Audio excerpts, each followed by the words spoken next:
Hello everyone, my name is Olive Branch, and welcome to the first episode of Let's Play Populous, The Beginning.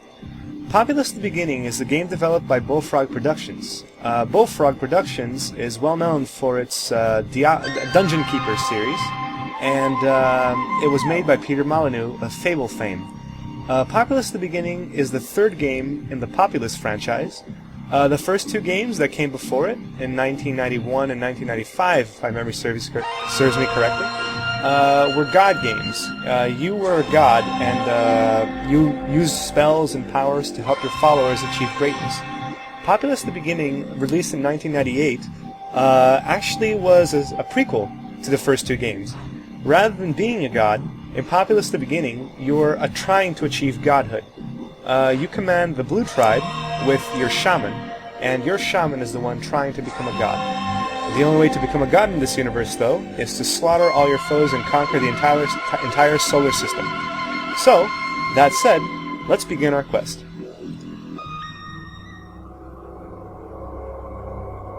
the beginning, there was darkness.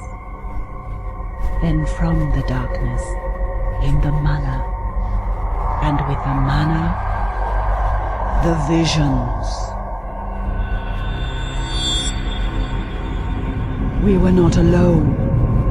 There were other worlds, other tribes, moving through the heavens like a plague. They would destroy us.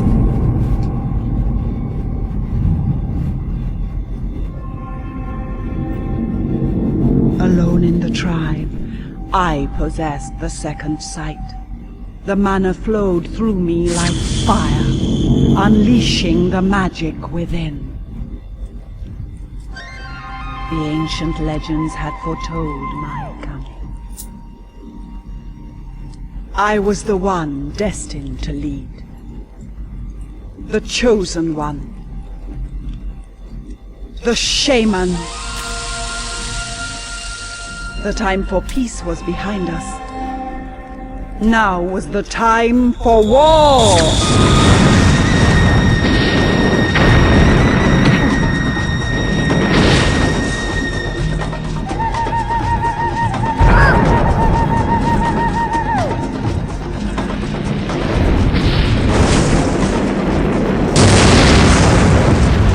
We would face powerful magic, the fury of the elements. Some would live, many would die. But with faith and courage, we would destroy our enemies! And I would become a god.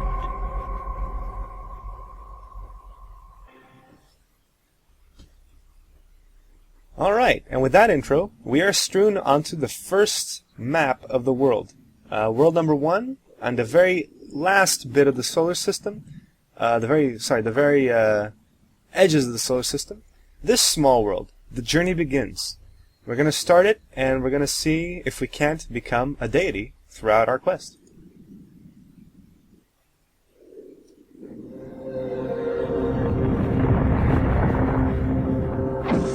Alright, every time we start a map, or at least in the majority of maps, the very beginning has our shaman create her reincarnation site.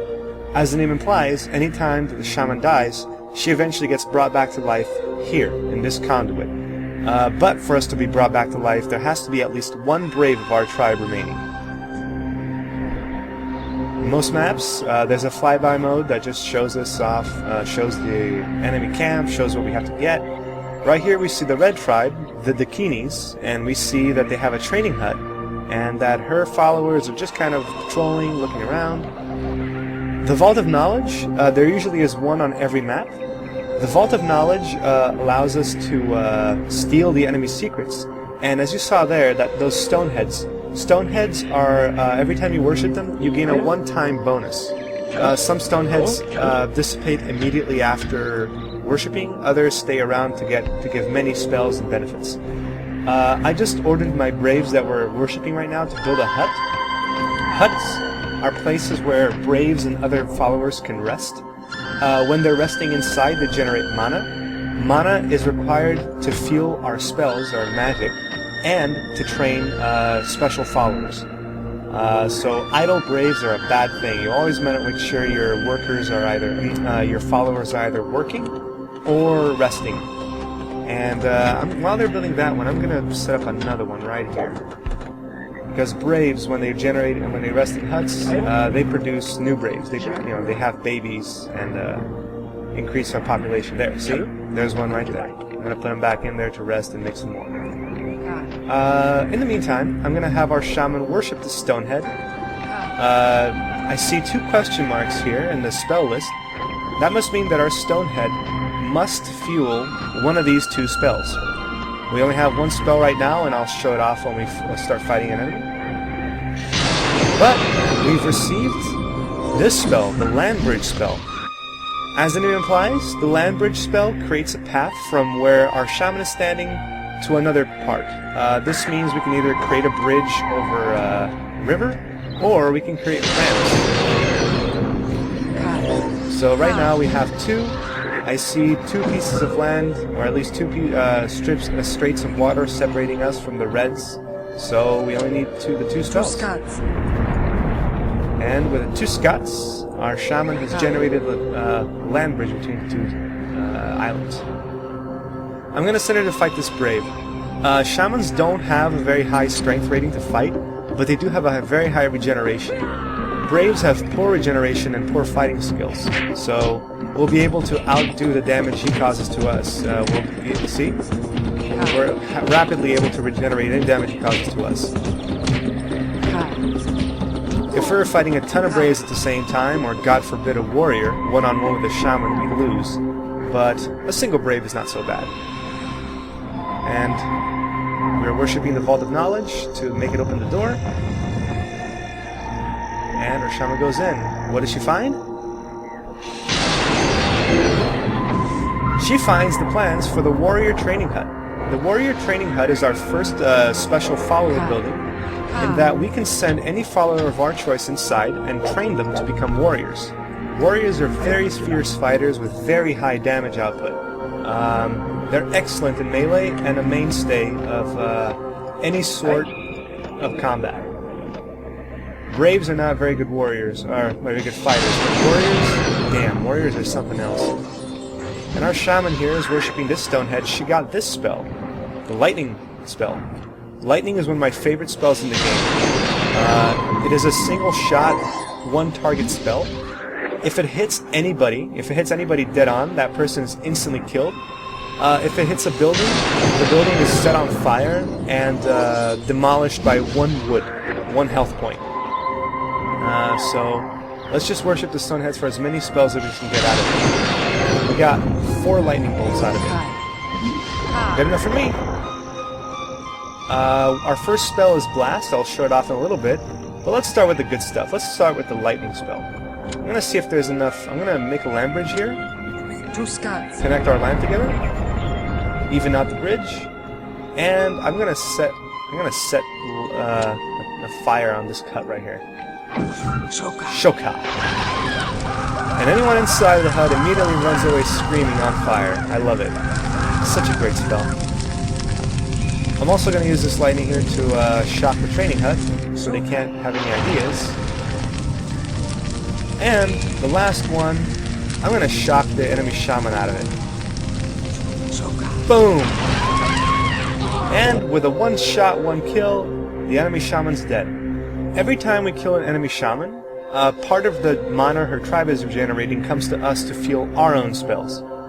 This is a one-time boost, but we can anytime we kill a shaman, we can steal more of her mana. It is a good idea, though, to kill the shaman first, because that way there's no divine magic stopping you, and you get to use your own shaman to wreak havoc on the enemy. Alright, and it seems the Dakini tribe is still busy patrolling, and there is no reincarnation site for the Dakini, so their shaman's out of commission. I'm going to send a couple of braves here to train to become warriors. The progress bar up here, it's a time to take until a new follower is trained. The progress bar is based off of your mana bar, your mana generation. So if you're casting, or if you're charging up a lot of spells at the same time, training time also suffers. So because we're not charging any spells, training is going by quite quickly. We have plenty of working braves, plenty of resting ones.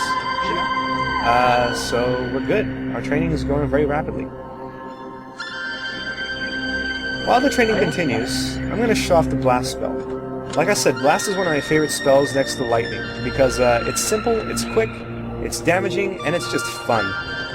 Blast creates a fireball with shock potential, in that it blasts away anybody nearby. So I'm going to target this warrior right here. Boom! Look at that. Beautiful.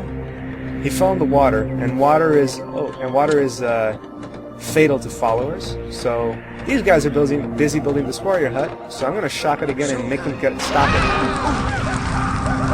That's right. Run away. Run away and fire. If you blast not on a person but just around their area, the shockwave kind of pushes them out and damages them a little bit. It's good if they're next to water, but otherwise you want to go for a direct single target shot. Now our 6 warriors have trained up and are ready to go. Let's send them in to just demolish the enemy tribe. Our shaman's just going to sit back and watch. Let her followers do the dirty work.